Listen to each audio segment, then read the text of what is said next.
So I only have an audience of one. It's my wonderful fiance, and he's actually going to video me because for whatever reason, setting my phone down to video muffles the sound. Every February 14th across the United States and in other places around the world, candy, flowers, and gifts are exchanged between loved ones, all in the name of St. Valentine. But who is this mysterious saint and where did all these traditions come from? With Valentine's Day quickly approaching, I've done a great deal of research over this hallmark holiday. I would like to share with you all my findings. Valentine's Day may seem just like an excuse for overpriced candy, flowers, and cards, but I'm going to inform you of the history behind the holiday, who St. Valentine was, and how the traditions of this holiday started and how they differ around the world in other countries. The history of St. Valentine's Day is quite a mystery. We know that February has long been a celebrated month of romance and that St. Valentine, as we know today, contains vestiges of both Christian and ancient Roman traditions. But who is St. Valentine and how did he become associated with this ancient rite? So there were actually 3 different St. Valentines that were alive during the 3rd century.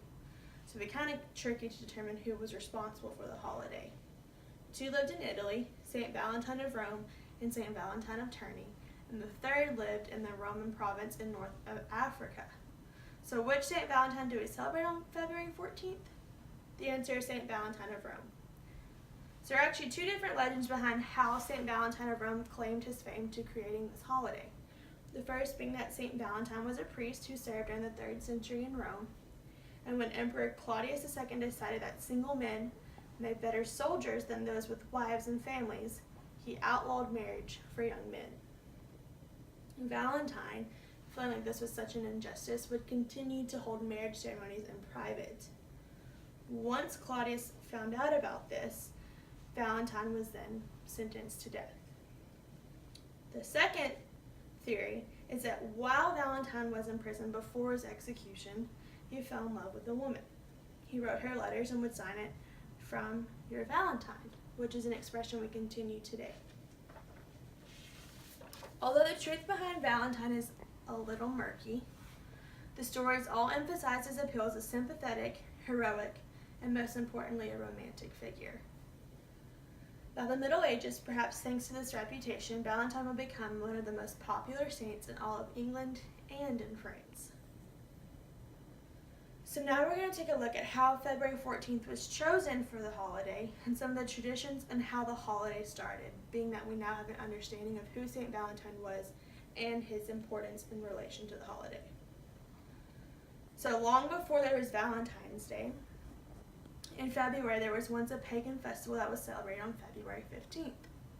The festival, Lupercalia, was actually a fertility festival that would sacrifice goats for fertility and dogs for purity. And they would use the blood and hide of goats to mark women with the hopes of good fertility for the year. Women would then draw their names on a piece of paper, or scribe them, drop them in a cauldron, and men would draw them, and whichever woman's name that they drew, they would match for the next year, usually leading to marriage. But by the end of the 5th century, Lupercalia was deemed as unchristian and was banned, and Pope Gelasius then declared February 14th as Valentine's Day. So Valentine's traditions actually go back as early as the 17th century.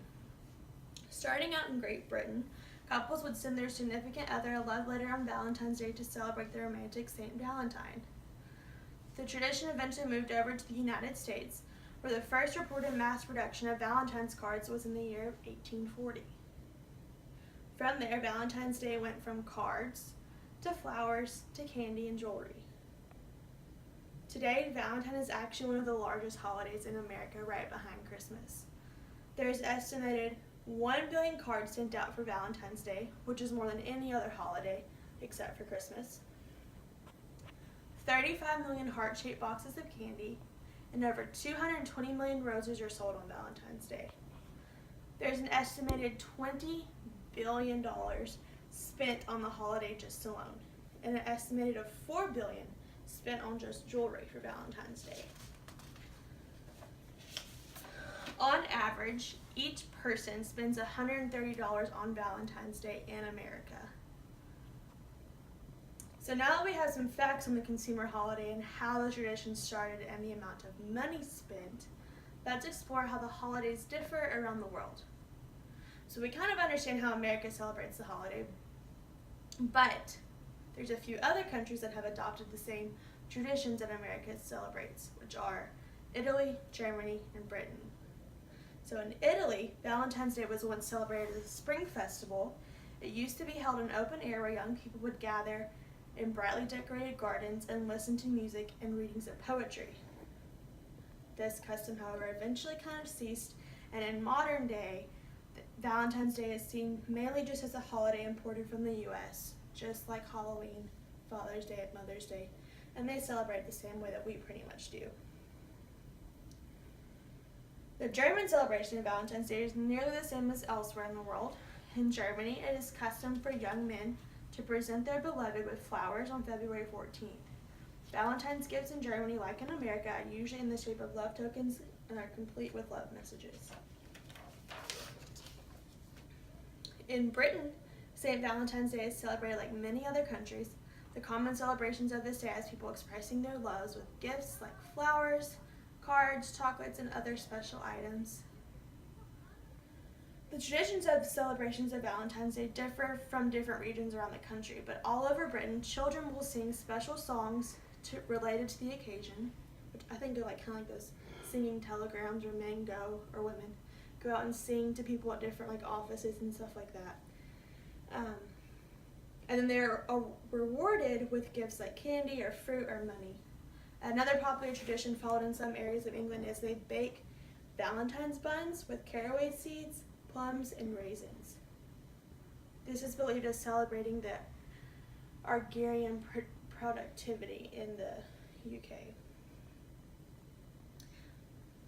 Elsewhere in the world, we have countries who still celebrate the Day of Love and Romance. However, they celebrate in a different way with different traditions. In Japan, Valentine's Day is observed on February 14th, but the celebration of love truly ends on March 14th, which is known as White Day. On February 14th, women present chocolates or gifts to men that they love to express their feelings to them. Gifting chocolate is a typical way to celebrate any holiday in Japan, but being that chocolate is such a prized commodity in Japan, women will, instead of buying store-bought chocolate, will make their own to give to the men that they, that they appreciate. And they don't even give it to just men that they love. They give it to their brothers or fathers or bosses, whoever, just as a sign of appreciation. Now, on March 14th, which is White Day, the men will then give the women something in return. It's kind of out of obligation. In Korea, Valentine's Day is quite akin to the Japanese traditions. As in Japan, Korea witnesses gifting of chocolates and candies from females to males. The favor is then returned the same way on March 14th by men, also known as White Day. However, White Day in Korea is when many young men confess their love for the first time to their sweethearts. And then on April 14th, so this is 2 months total of this tradition, there's also a holiday known as Black Day, which is where people who have no particular romance partners, they get together and they partake in jajang noodles, which are actually black in color, which is where they believe they got the name Black Day for the holiday. So in conclusion, now that we have an understanding of who St. Valentine was, how the holiday started, and also some of the American holiday traditions as well as the traditions elsewhere around the world, we see that Valentine's Day is surely just a consumer holiday made to entice people to spend money on their loved ones as a form of expression of their love. Thank you.